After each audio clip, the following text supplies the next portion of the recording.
की प्रसिद्ध काली कमेटियों में मशहूर काली जी भैया जी वैद्य कमेटी इस बार 114वां वर्ष मनाने जा रही है, जिसको लेकर तैयारियां जोरों पर हैं। सागर नगर के मिनी वृंदावन कहे जाने वाले बड़ा बाजार क्षेत्र के मोहन नगर वार्ड में तीसरा बड़े काली महोत्सव का आयोजन होता है। भैया जी वैद्य काली महोत्सव इस वर्ष 114वां वर्ष मना रहा है। देवश्री अटल बिहारी दरबार के ठीक बाजू से जाने वाली गली के अंतिम छोर पर 9 दिन का महा महोत्सव भैया जी वैद्य काली का होता है,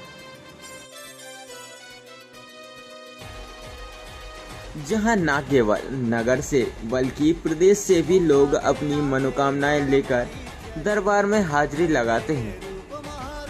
कहते हैं कि नवरात्र के 9 दिन मैया अपने अलग अलग स्वरूपों में भक्तों को दर्शन देती हैं। इस आयोजन में 10वें दिन के विशेष दर्शन का इंतजार स्थानीय भक्तों में देखा जा सकता है। भैया जी वैद्य की काली, चल चल माई काली। 5 आरती के साथ और हजारों लोगों की उपस्थिति में होती है। वहीं दशहरा में हजारों कंधों पर सवार होकर मां की पालकी शहर में धूमधाम से निकाली जाती है। इस दिन भक्त अपने घरों के बाहर रंगोली बनाकर पुष्प वर्षा कर मां की अगुवाई करते हैं एवं मां के साथ बैलगाड़ी पर ज्वालामाई एवं भक्तों के हाथों में ज्वालामाई चलती हैं। भैया जी वैद्य मां की स्थापना कब और कैसे हुई, ये जानने के लिए आइए हम बात करते हैं नैनी मेहता जी से। इस वर्ष माता जी की बैठकी में क्या विशेष रहेगा, और बताते हैं कि सागर की यह बहुत ही प्राचीन बड़े बाजार क्षेत्र की दुर्गा प्रतिमा है और सागर की तीसरी स्थापित माता जी की प्रतिमा है। तो इस वर्ष माता जी की विशेषता क्या रहेगी नवरात्रि में? तो सर्वप्रथम शक्ति के उपासकों को सबसे पहले जय माता दी। तो शुरुआत करते हैं 26 सितंबर 2022 को प्रथम दिवस होने वाला है। और जैसा कि आप हमेशा से जानते ही हैं कि काली जी भैया जी वैद्य में एक प्रतिमा पर 9 दिनों में 9 स्वरूपों के दर्शन की परंपरा है। तो इस वर्ष भी उसी परंपरा को सतत आगे बढ़ाने का हम कार्य करेंगे और आप भक्तों को माता के दर्शन होंगे, इसका सौभाग्य प्राप्त होगा। ऐसा मानने में आता है कि यहाँ पर हर वर्ष माता जी के 9 स्वरूपों की एक ही प्रतिमा पे दर्शन होती हैं और आखिरी दिन किसी शक्तिपीठ के दर्शन कराए जाते। तो इस वर्ष किस शक्तिपीठ की माता के दर्शन यहाँ पर भक्तों के लिए दशहरा के दिन होंगे? ये बताने का सौभाग्य तो बहुत बड़ा है, किंतु ये भी परंपरा है कि जिस मठ का हम निर्माण करते हैं, शक्तिपीठ के हम दर्शन कराते हैं, उसका हम नाम नवरात्रि के पहले बताते नहीं हैं। तो नवरात्रि के पहले दिन आपको उसका मठ का नाम पता चल जाएगा। पहले आपके चाचा स्वर्गीय आलोक जी भाई साहब सेवा करते थे और अब चूँकि वो ब्रह्मलीन हो गए हैं और आप माता जी की पूरी सेवा कर रही हैं और माता जी की पूरी आप मतलब 9 दिन की उपासना करती हैं, तो इसमें आपको कहीं कोई प्रकार की दिक्कत बाधा परेशानी नहीं आती है माता जी की ऐसी?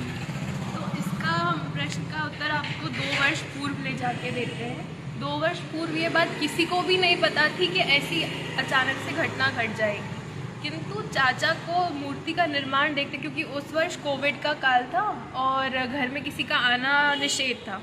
चाचा ने अपने हाथों में खुद ही सारा काम किया, उनके हाथों में छाले पड़ गए, खून आने लगा, क्योंकि माता जी का कोई भी कार्य सरल नहीं होता है, सब कार्य कठिन होता है। तो वो देखते हुए जब वो ब्रह्मलीन हुए तो अंदर से कैसा हुआ कि उनके किसी अधूरे कार्य को अपन को पूरा करना चाहिए, ताकि हमारे मन में ये ना रह जाए कि हम अपने चाचा के लिए कुछ कर नहीं पाए, हम अपने घर की परंपरा के लिए कुछ कर नहीं पाए। तो इसी प्रेरणा के साथ, इसी आशीर्वाद के साथ, पता नहीं माता का ही आशीर्वाद होगा जो बस उस चीज़ को, कार्य को करना शुरू किया और आप सभी देख रहे हैं बस माता की कृपा बनी हुई है। तो इस वर्ष भी हम यही उम्मीद करते हैं कि जैसे दर्शन पहले की होते हुए आ रहे हैं, आगे भी वैसे ही होंगे।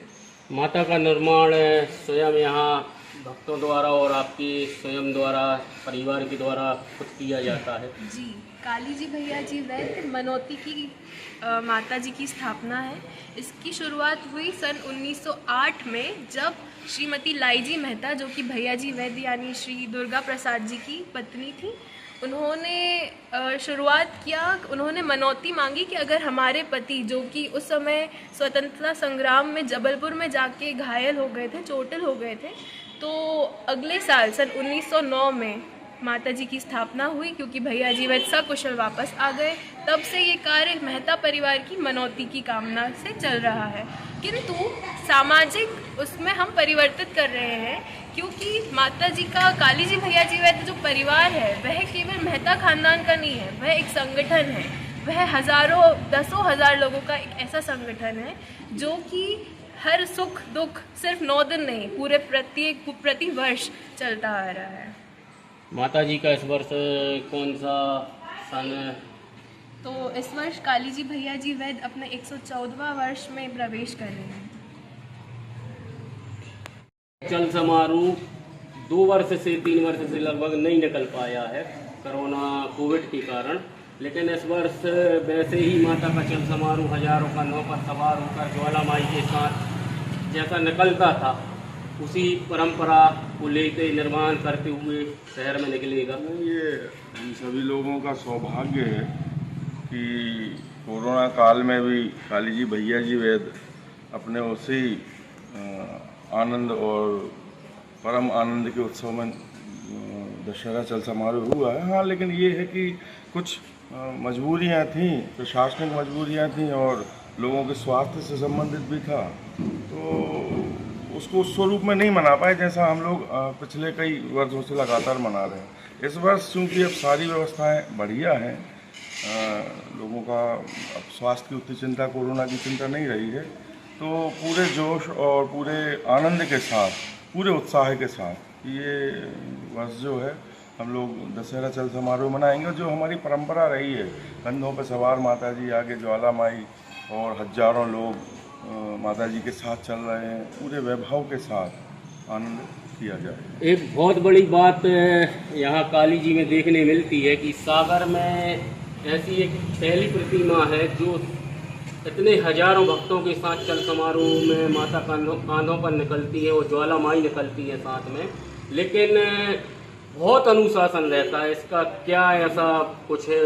ये माता रानी की विशेष कृपा ही है कि ऐसा कभी, मेरा भी लगभग 40-45 साल के याददाश्त का अनुभव है, ऐसी कभी नहीं। माता रानी की कृपा है और भक्तों का स्वयं का अपना जो अनुशासन है, वो माता जी के प्रति उनका समर्पण है, उनकी सद्भावना, उनका एक पूरा का पूरा उनका माता जी के प्रति जो ध्यान होता है, वो बहुत महत्वपूर्ण।